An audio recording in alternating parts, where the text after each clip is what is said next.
फैसला हाईकोर्ट ने आज सुनाया है, जो स्टे टेम्परेरी मॉर्निंग में दिया था उसे टिल द ऑर्डर उन्होंने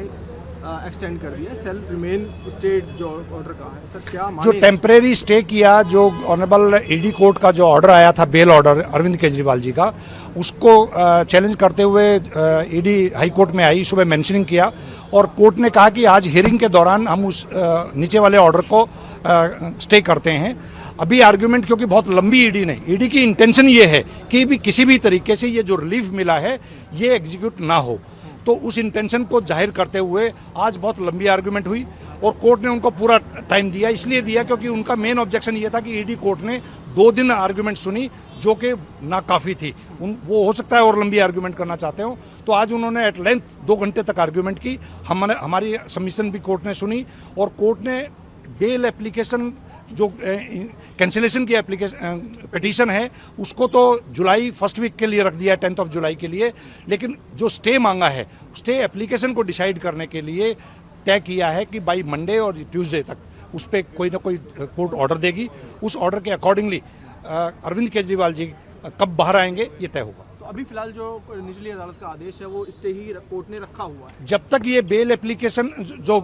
अपना स्टे एप्लीकेशन जो है इसका डिसीजन नहीं आता है तब तक वो स्टे रहेगा। सर ईडी ने कहा कि भाई उन्हें जो निचली अदालत में है सुना ही नहीं, वो जो चीज़ें उन्होंने कोर्ट में पेश की उसको कंसिडर ही नहीं किया गया। सर इस पर आप क्या कहना? 26 पेज का ऑर्डर है वो बेल ऑर्डर,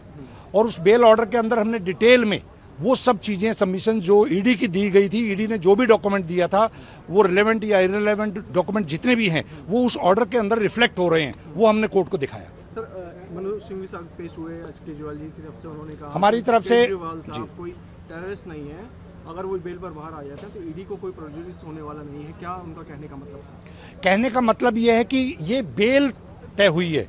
ट्रायल अभी चलेगा, उसके अंदर ईडी के पास अगर कोई भी मटेरियल है, बेल में जनरली ये बताया जाता है कि एप्लीकेंट को अगर बेल ग्रांट कर दी गई है तो उनके केस पे उस पर क्या इन्वेस्टिगेशन पे क्या उसका असर पड़ेगा, इसके बारे में ईडी पूरी तरीके से साइलेंट थी। ईडी ने इस पे कुछ नहीं बताया, इसीलिए डॉक्टर अभिमन्यु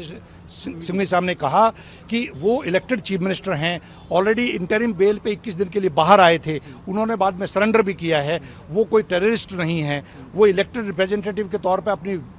ड्यूटीज़ डिस्चार्ज करेंगे, कॉन्स्टिट्यूशनल ड्यूटी उनकी है। तो इन सब चीज़ों को ध्यान में रखते हुए जो ऑपरेशन है नीचे वाले ऑर्डर का वो नहीं रुकना चाहिए। उसके बारे में अब ऑनरेबल हाई कोर्ट का जो भी डिसीजन आएगा भाई मंडे टू। ईडी बार बार कह रही थी कि आदेश जो है निचली अदालत का विकृत आदेश है, परवर्स ऑर्डर है, आप किस आधार पर ये बात ईडी कहना चाह रही थी? देखिए, उनके पास सिवाय इस तरह की वेग आर्गुमेंट के कोई ऐसा आधार यहाँ पर भी, जैसे मैंने कल भी बताया कि ईडी कोर्ट के सामने जब उनकी आर्ग्यूमेंट थी, ईडी कोर्ट की जो भी क्वेरीज थी उस पर वो डायरेक्ट कोई रिप्लाई नहीं दे पा रहे थे, क्योंकि उनके पास कोई